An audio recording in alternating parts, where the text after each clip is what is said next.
Welcome back guys to the channel, and today I'm bringing you a video to help you play mechanically like your favourite pro or content creator. Whether your favourite pro is Clicks, Mongrel, Mr. Savage, Booger or any other pro you aspire to play like, I guarantee if you stick with what I show you today, you will have these top tier mechanics in no time whatsoever. Okay guys, so to have extremely fast mechanics that we all want, you have to understand that it's not all about looking fast. Like any ability, you have to master the technique first, then work on the speed from there. I'll show you exactly how to do this in today's video. Alright guys, so if you're new to mouse and keyboard, you feel you're failing a lot of edits, or you just simply want to improve your overall edit speed and consistency, this first edit training is an absolute must. So to improve all these aspects, you first need to head over to Raiders edit course map. So I will put the link to this in the description as well as the map code, and I'll also put the map code on screen for you now. Right, so you're going to want to go ahead and select the Edit Towers Infinite section. Right, so obviously like I said, the aim is to make sure we are building up the ability first and then improving speed. You're going to edit down. This is basically going to practice your timing. Then obviously you increase speed as you go. Just make sure you're not failing any edits. That's the main goal here. And as you go on, you can start getting faster and faster until you feel like, oh, the second you start failing, you need to slow down again. So basically guys, if you do this for 2 to 3 minutes when you get on every day, you are going to be so much more consistent with your edits, and this is going to help in situations such as double edits or triple edits, or even just general piece control. You will not be failing half as many edits. Right guys, so the next part of this strategy that we are going to talk about is something called speed training. So this is basically where you use half of your sensitivity while free building, but you need to make sure you focus on free builds that require a lot of arm and wrist movement, as this is going to improve your general accuracy and consistency of your arm and wrist movement with your mouse. So what you're going to want to do is go into your settings, whatever your sense is, mine's 3.5%. You're going to want to half it. I'm going to go to 1.7. And basically, you're just going to want to focus on edits that require a lot of arm. It's obviously going to feel very weird at first, especially if you already play a low sense.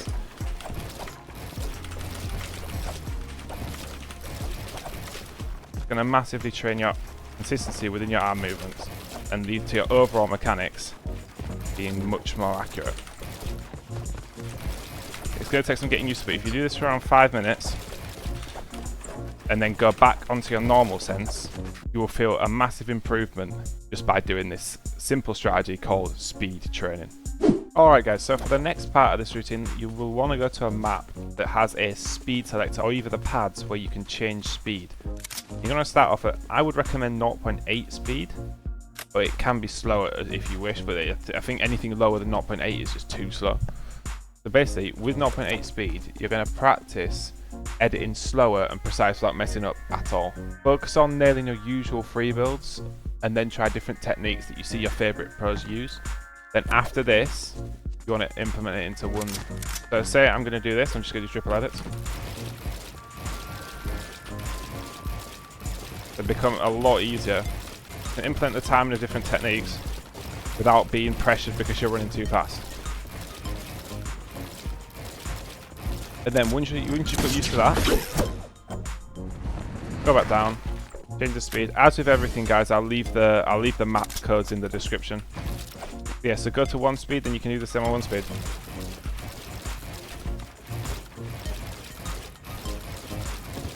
And finally guys, this is just the way I do it. You guys can choose which speeds you want, but I feel like these are the best. Then you're going to only go to 1.2. And basically what going on a higher speed is going to do is it's going to get you used to editing quicker than you need to, so when you actually have to edit in game, it's going to feel a lot slower. You're going to feel like you have a lot more time to actually edit. So then you're going to high speed. Try to keep your momentum guys, don't edit things that you can't do and it's going to slow your character down. And use movement as well to give yourself that extra time. But yeah, I wouldn't waste too much time on this guys. Maybe do it for 2 to 3 minutes per speed per day when you get on, and you'll notice a massive difference in consistency in your mechanics. Okay, so once you've finished rebuilding, it's time to do edit training.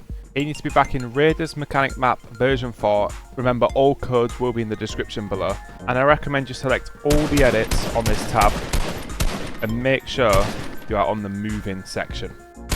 When you load into the map, just place a wall and this will start the training. This routine forces you to edit at weird and awkward angles that you'll most likely see during in-game situations. Not only that, but a lot of these positions are even more difficult than what you may see in-game, making the edits in-game feel so much easier. Fortnite mechanics and muscle memory, so if you train yourself to do harder edits than you are likely to see, then you'll be more prepared for those in-game situations. After you're done with your edit training, you are now going to go to the peak practice section. Here you can change these settings depending on how difficult you want the scenario to be. Don't set these settings too difficult for yourself, as the main aim of this is to get the perfect understanding on how peaking works within Fortnite. The main goal of this is to not get hit by the bot at all, but also trying to set up different peaks that you are likely to use in real game situations. Right guys, so for this final scenario we are going to be practicing what is called blueprint edits. Now if you're not aware of what these already are, then this is where you edit your wall from over a tile away by holding out your wall, also referred to as a blueprint. These are extremely useful as they allow you to take very safe peaks from a good distance away, and also to grab an edit from further away than you could if you were just trying to edit with a shotgun out, for example. The best way to practice these is literally go into a free build map, go behind your own edits and start practicing them until you get used to it. If you can master this, you'll become an extremely good box fighter because your opponents will not be able to counter these peaks. So guys, I believe that is everything for this routine. If you want to develop your mechanics as much as possible, then do make sure to give this routine a try and be sure to be consistent with it. Let me know in the comments if this does help you out, and also give me any feedback on what you thought about this routine. Guys, if this did help you, be sure to give the video a like, smash the subscribe button as we have loads of content coming out in the next few weeks. See you in the next one.